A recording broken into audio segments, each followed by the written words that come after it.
মৃগী রোগ বা এপিলেপসি এটি শুধুমাত্র কোনো শারীরিক সমস্যা নয়।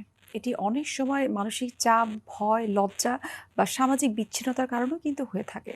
তাই চিকিৎসার পাশাপাশি মানসিক রোগীর দরকার মানসিক সহায়তা এবং সেই সাথে সামাজিক সমর্থন, এবং এই সামাজিক সমর্থন, মানসিক সহায়তা রোগীর উপরে কতটা গুরুত্বপূর্ণ ভূমিকা পালন করতে পারে সেই বিষয়গুলো নিয়ে আজ আমরা বিস্তারিত আলোচনা করার চেষ্টা করব। দর্শক, আপনাদের সবাইকে আমন্ত্রণ জানাচ্ছি RTVর স্বাস্থ্য বিষয়ক নিয়মিত আয়োজন মেডি ক্যাফে পাওয়ার্ড বাই নিভিয়ান।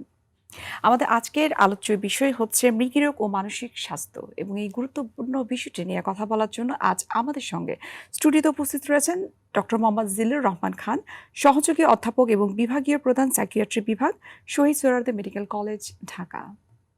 স্যার, আপনাকে স্বাগত জানাচ্ছি আমাদের আজকের অনুষ্ঠানে। জি, আপনাকে ধন্যবাদ। জি স্যার, যেমনটি প্রথমে বলছিলাম, আমাদের আজকের আলোচ্য বিষয় হচ্ছে মৃগী রোগ এবং মানসিক স্বাস্থ্য। আমরা যতটুকু জানি যে মৃগী রোগ বা এপিলেপসি এটি নিয়ে কিন্তু মানুষের বিভিন্ন ধরনের বিভিন্ন মিসকনসেপশন জি রয়েছে। আপনার কাছে একটু জানতে চাই যে মৃগী রোগ বা এপিলেপসির যে সায়েন্টিফিক ডেফিনেশন সেটা আসলে কি? মানে আসলে এপিলেপসি যে বিষয়টা, মানে আমরা বলি টেন্ডেন্সি টু রিকারেন্ট সিজার, যে বারবার যে সিজার অ্যাটাক হচ্ছে, দুইবার তার বেশিবার যখন হচ্ছে এবং 24 ঘন্টার গ্যাপে এবং আনপ্রোভোক, যে কোনো অন্য কোনো প্রভোকিং সিচুয়েশন যেমন ইলেকট্রোলাইট ইমব্যালেন্স, তারপর ব্রেনের ইনজুরি, এগুলো ছাড়া আচ্ছা, যদি এরকম মানে বারবার হতে থাকে, যে ট্রু সিজার যেটাকে আমরা বলি, তো এই বারবার যখন এই সিজার বারবার হবে, রিকারেন্ট সিজার, সেটাকে কিন্তু আমরা এপিলেপসি বা বাংলায় মৃগী রোগ বলি।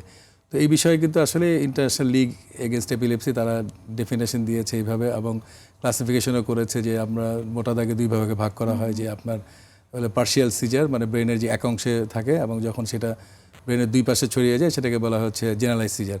তাহলে এবং অনেক সময় পার্শিয়াল সিজার থেকে আবার সেকেন্ডারি জেনারেশন, যে এক পাশে থাকার পরে আবার ব্রেনের অন্য পাশে ছড়িয়ে যায়। তার মধ্যে মানে আপনার জেনারেল সিজারের মধ্যে আপনার টনিক, ক্লনিক, মায়োক্লনিক এবং অ্যাবসেন্স সিজার হচ্ছে কমন। আমি একটু সংক্ষেপে বলার চেষ্টা করলাম। তো এখানে যে মূল বিষয়টা, যে এপিলেপসি নিয়ে কিন্তু আপনার মিসকনসেপশন এবং মিথ, এই বিষয়টা কিন্তু আমাদের সোসাইটিতে অনেক বেশি। মানে এপিলেপসি অনেক সময় শিশু বয়স থেকে হতে পারে, আবার পরবর্তীতে প্রাপ্তবয়সেও হতে পারে, কিন্তু শিশু বয়স থেকেই বেশি হচ্ছে। এবং অনেক সময় দেখা যাচ্ছে বিভিন্ন জন্মগত ত্রুটি, ইন্টেলেকচুয়াল ডিসএবিলিটি, বুদ্ধি প্রতিবন্ধিতা, অথবা যদি গর্ভকালীন সময়ে বা জন্মের সময় যদি কোনো ইনজুরি বা ট্রমা হয় বা কোনো ইনফেকশন হয় ব্রেনে, এগুলোর থেকে হতে পারে। প্রাপ্তবয়স্কে আপনার হেড ইনজুরি অথবা কোনো স্ট্রোক বা যে কোনো কোনো কারণে হতে পারে। আমরা বলি যে অ্যাবনর্মালিটিস হতে পারে, ইলেকট্রোলাইট ইমব্যালেন্স, নানা কারণে হতে পারে। কিন্তু এখানে মূল ব্যাপারটা যেটা দেখা যায়, যে অনেক সময় এই রোগের মানে চিকিৎসা খুবই জরুরি, কারণ আগে নির্ণয় করে চিকিৎসা আওতায় আনতে হবে। কিন্তু দেখা যাচ্ছে যে তার যে মানসিক স্বাস্থ্যের যে প্রভাবটি, যে এপিলেপসির কারণে যে ক্ষতিটা হয়, যে তার থেকে অনেক সময় দেখা যাচ্ছে যে মানসিক স্বাস্থ্যের প্রভাবটা অনেক বড় ভূমিকা রাখে। আমাদের বাংলাদেশের প্রেক্ষাপটে কিন্তু আমরা এটাই দেখেছি যে মৃগী রোগ বা এপিলেপসির যে রোগীরা রয়েছে সাধারণত দেখা যায় মানসিকভাবে তারা অনেক ভেঙে পড়েন। এই বিষয়টি আপনার কাছে জানবো যে কতটা প্রভাব ফেলতে পারে। এটা একটা বড় কারণ স্টিগমা, সোশ্যাল স্টিগমা, যে আপনার এই মৃগী রোগ সম্পর্কে কিন্তু একটা মিসকনসেপশন আছে, যে এটা এমন ধরনের রোগ যে সবার হয় না, যাদের হয় তারা নিশ্চয়ই কোনো অপরাধ করেছে, বা এরকম একটা স্টিগমা আছে। আপনারা জানেন যে এরকম অনেক সময় কিন্তু অপচিকিৎসাও হয় মৃগী রোগের। ওষুধ হচ্ছে ফার্স্ট লাইনের চিকিৎসা, জি অ্যান্টি এপিলেপটিক ড্রাগ বা ওষুধ হচ্ছে ফার্স্ট লাইন চিকিৎসা প্রথম। কিন্তু অনেক সময় দেখা যাচ্ছে যে আমরা বলি এপিলেপসিতে আক্রান্ত ব্যক্তির অনেক সময় প্রাথমিক চিকিৎসার ক্ষেত্রে জুতা শুকানো থেকে শুরু করে বিভিন্ন ধরনের অপচিকিৎসা করা হয়, এবং চামচ দিয়ে মুখ খোলার চেষ্টা হয়, এবং যে কারণে কিন্তু ইনজুরি হতে পারে।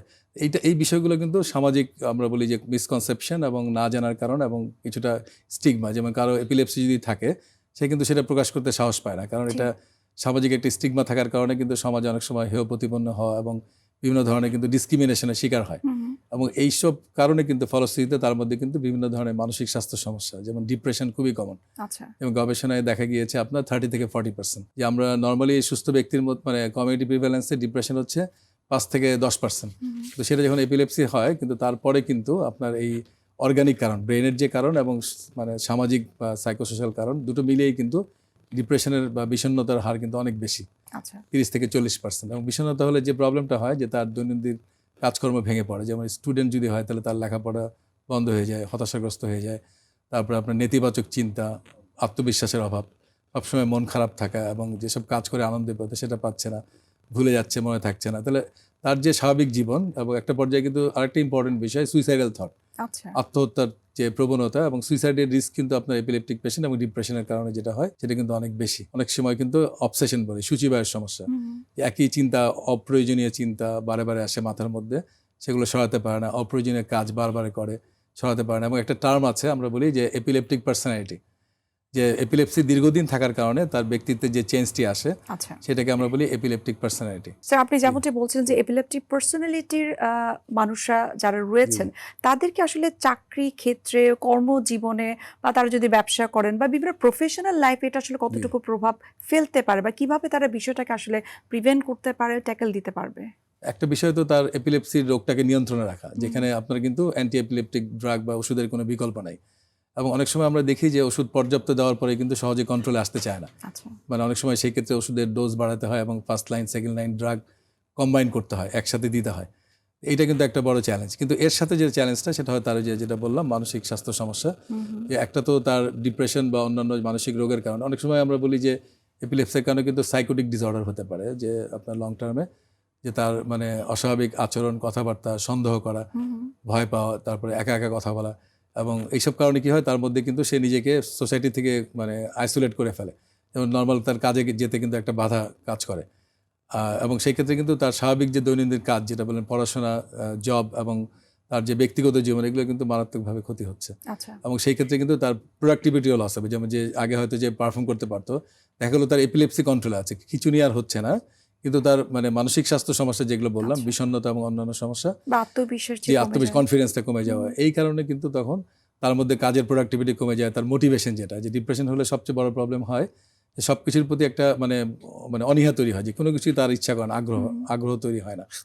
তো তার যে আপনার রেগুলার যে রুটিন ওয়ার্ক, এবং সেখান থেকে সে নিজেকে আরও যে মানে মানে গ্রোথ মানে তৈরি করবে বা আরও বেশি ডেভেলপ করবে, ওই ইচ্ছাটা আর থাকে না। ফলে দেখা যাচ্ছে তার প্রোডাক্টিভিটি কমে যায়। অনেক সময় কোম্পানি বা জব মানে যারা এমপ্লয়ার যারা, তারাও কিন্তু তার কাজে সন্তুষ্ট থাকছে না। তখন তার কিন্তু জব টার্মিনেশন এবং অন্যান্য প্রবলেম কিন্তু হতে পারে এই বিষয়গুলো। তো এই মানসিক স্বাস্থ্যের এপিলেপসি রোগী যারা দীর্ঘদিন ধরে আক্রান্ত ব্যক্তি যারা, তাদের কিন্তু মানসিক স্বাস্থ্যের বিষয়টি কিন্তু গুরুত্ব সহকারে এপিলেপসি চিকিৎসার মধ্যে এটা বিবেচনায় রাখা দরকার। স্যার, চিকিৎসার বিষয়টি যেহেতু আসলে আপনি বলছিলেন যে এই এপিলেপসিটা আসলে বিভিন্ন বয়সে হতে পারে, সেটি জন্মগত কারণে হতে পারে, শিশুদের হতে পারে, স্কুল গোয়িং বাচ্চাদের হতে পারে, হতে পারে, টিনেজারদের হতে পারে, বা আপনি যেমনটি বলছিলেন যে অ্যাক্সিডেন্টাল বিভিন্ন কারণে কিন্তু হতে পারে। জি। তো সেই অনুযায়ী কিন্তু ট্রিটমেন্ট প্রোটোকলটাও নিশ্চয়ই তৈরি প্রত্যেকের করতে হয়, ক্ষেত্রে জি। আলাদা আলাদা হবে। একটু স্পেসিফিক করে স্যার জানতে চাই যে বাচ্চাদের ক্ষেত্রে ট্রিটমেন্ট প্রোটোকলটা কি, বা টিনেজার বা অ্যাক্সিডেন্টাল অ্যাডাল্ট পারসন যারা রয়েছে তাদের ক্ষেত্রে কি ধরনের আসলে ট্রিটমেন্ট? এপিলেপসির চিকিৎসাটা আসলে এপিলেপসির ধরন যেটা মানে সেই অনুযায়ী নির্ণয় করা হয়, এবং এই ক্ষেত্রে ইতিহাস নেওয়া, আরেকটা হচ্ছে আপনার ইইজি বলি আমরা, ইলেকট্রো এনসেফালোগ্রাম করে বোঝা যায়। তো আমরা চিকিৎসার ক্ষেত্রে সবচেয়ে গুরুত্বপূর্ণ আপনার বয়স অনুযায়ী কিন্তু বিভিন্ন ধরনের অ্যান্টি এপিলেপটিক যে ওষুধ বা ড্রাগ, সেটা কিন্তু আমাদেরকে ওই অনুযায়ী তার রোগের লক্ষণ আচ্ছা, তার মানে হচ্ছে এবং বয়স ক্লাসিফিকেশন ভেদে অনুযায়ী হচ্ছে ড্রাগটা এবং বিভিন্ন কি ধরনের রকমের হয়ে এপিলেপসি থাকে। সেই অনুযায়ী কিন্তু স্যার, আপনি আমাদেরকে যেহেতু ড্রাগের ডাক্তার চয়েস বিষয়টি করতে বললেন হয়। এবং ট্রিটমেন্ট প্রোটোকলের কথা বললেন, সেটা আরেকটু আমরা বিস্তারিত জানার চেষ্টা করব। একটা বিরতির সময় হয়ে গেছে, আমরা বিরতি নিচ্ছি। দর্শক, আপনারা দেখছেন আরটিভি স্বাস্থ্য বিষয়ক নিয়মিত আয়োজন মেডি ক্যাফে পাওয়ার্ড বাই নেভিয়ান। নিয়ে নিচ্ছি আমরা ছোট্ট একটা বিরতি, আমাদের সঙ্গে থাকুন।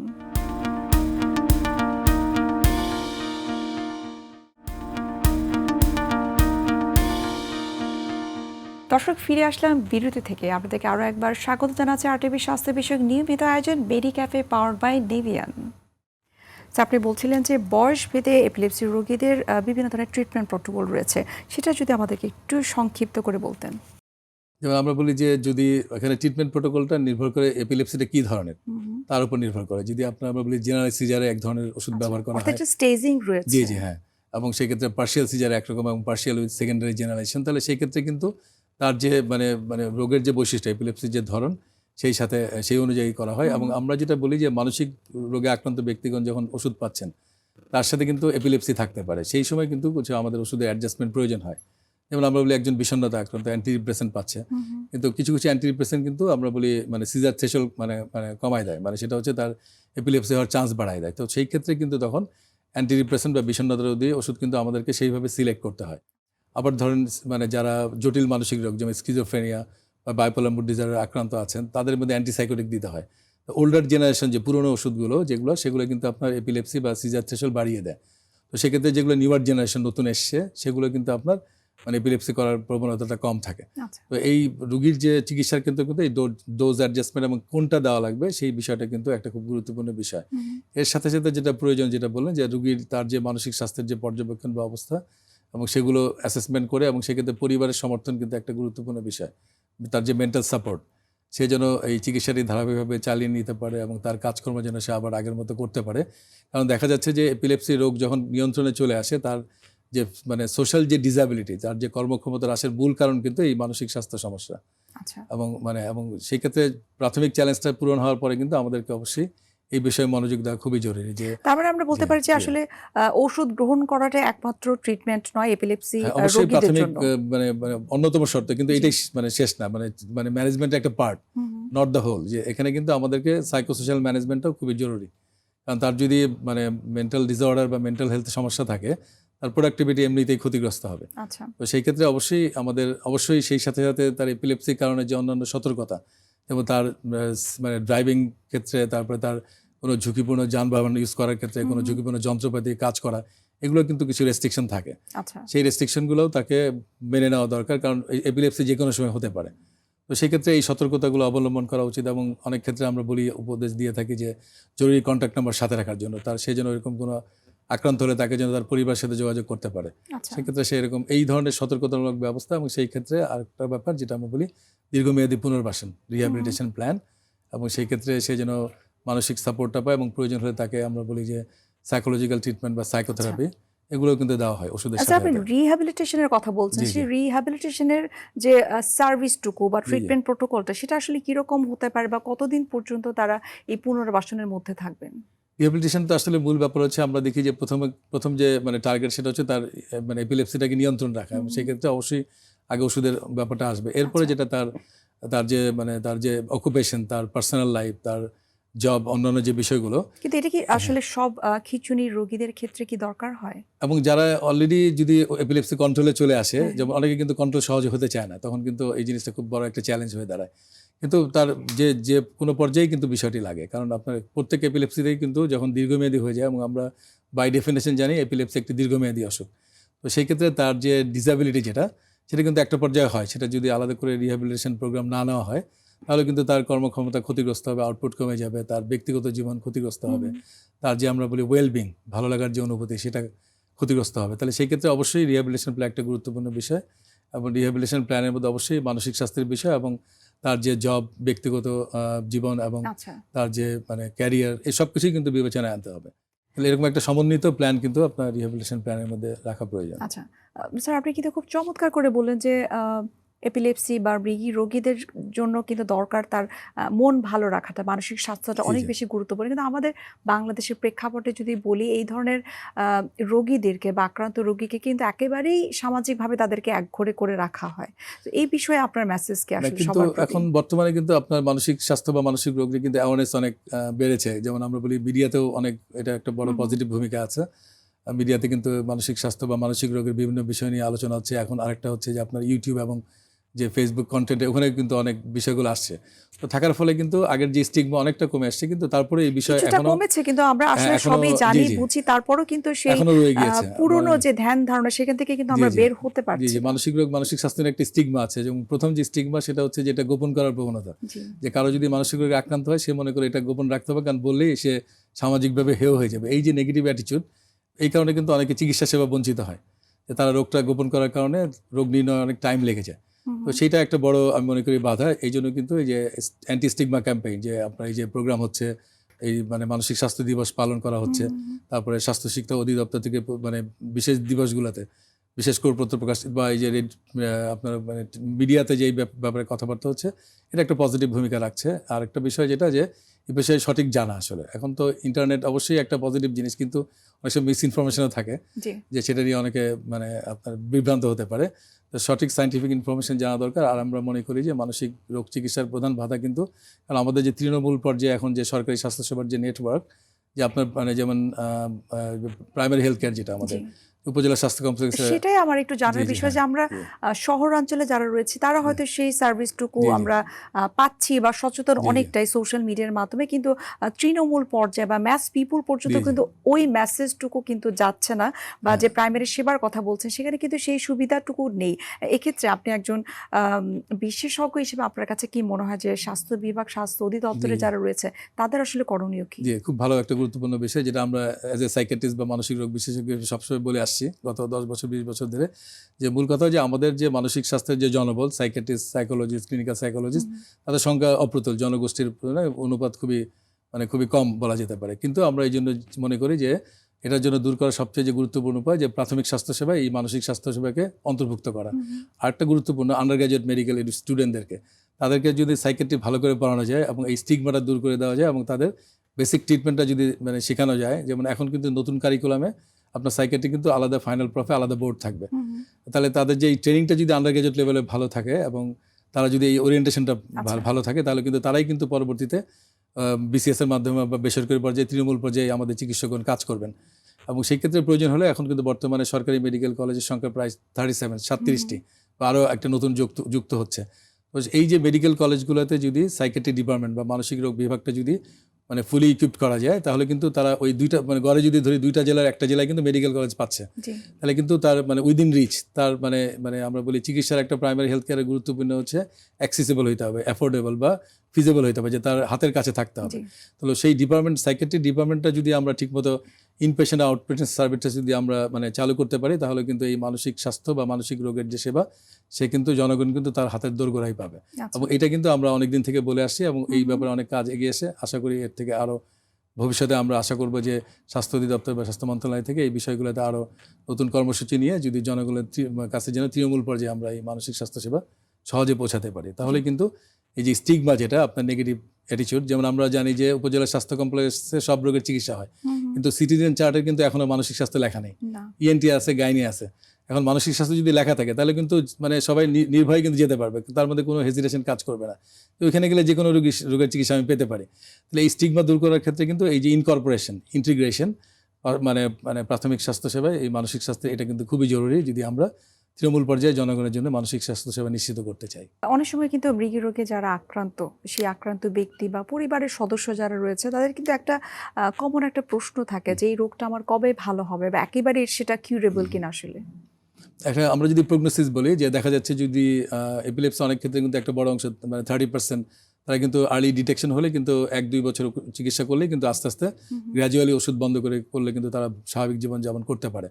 আর যে 2/3 যেটা আমরা বলে যে 70%, তাদের কিন্তু অনেকের দুই রকম প্রগনোসিস হতে পারে। যেমন অনেকের কিন্তু আপনার ওষুধ খেয়ে মোটামুটি কন্ট্রোলে থাকে, কিন্তু অনেকের জন্য কিন্তু 1/3 যেটা কিন্তু খুবই ডিফিকাল্ট, চ্যালেঞ্জিং, যে দেখা যাচ্ছে যে একটা ওষুধে কাজ হচ্ছে না, আবার ডোজ বাড়াতে হয় এবং আবার আরেকটা কম্বাইন করতে হয়, এরকম একাধিক অ্যান্টিএপিলেপটিক ড্রাগ দিয়ে কিন্তু তাকে চিকিৎসা করতে হয়। এইটা অনেক সময় রোগীর প্রগনোসিস, বিভিন্ন ফ্যাক্টর, তার অন্য কোনো কোমরবিডিটি, শারীরিক অন্য কোনো রোগ আছে কিনা, তারপরে কত বছর বয়সে শুরু হয়েছে, তার ব্রেন ড্যামেজের কোনো হিস্ট্রি আছে কিনা, এই বিষয়গুলো কিন্তু তার এই প্রগনোসিসের ক্ষেত্রে একটা বড় ভূমিকা পালন করে। তবে আর্লি ডিটেকশন যদি করা যায় এবং দ্রুত চিকিৎসা আওতায় আনা যায়, তাহলে কিন্তু এপিলেপসি অনেক ক্ষেত্রেই দেখা যাচ্ছে 3-4 বছর বা 5 বছর পরে চিকিৎসা করার পরে একটা পর্যায়ে কিন্তু আস্তে আস্তে ওষুধ কমিয়ে গ্র্যাজুয়ালি ডোজ ট্যাপার করে ওতে বন্ধ করার একটা প্রচেষ্টা চালানো হয়, এবং তারপরে যদি সে ভালো থাকে, তাহলে কিন্তু অনেকদিন সে ড্রাগ ফ্রি থাকলেও কিন্তু সে ভালো থাকতে পারে। আপনাকে অসংখ্য ধন্যবাদ এত গুরুত্বপূর্ণ কিছু তথ্য আমাদেরকে দেওয়ার জন্য। আশা করি আমাদের আজকের অনুষ্ঠানের মাধ্যমে যেসব পরিবারে মৃগী রোগের আক্রান্ত রোগীরা রয়েছেন, তাদের ব্যাপারে সবাই সহানুভূতিশীল হবেন এবং দায়িত্বশীল হবেন। জি, আপনাকে ধন্যবাদ এবং যারা সবাই দেখলেন সবাইকে ধন্যবাদ। দর্শক, এতক্ষণ আপনারা দেখছিলেন আরটিভি স্বাস্থ্য বিষয়ক নিয়মিত আয়োজন মেডিক্যাফে পাওয়ার্ড বাই নেভিয়ান। আজ এখানে শেষ করছি, দেখা হবে আবারও আপনাদের সঙ্গে। সে পর্যন্ত আপনারা সবাই ভালো থাকুন, সুস্থ থাকুন। আল্লাহ হাফেজ।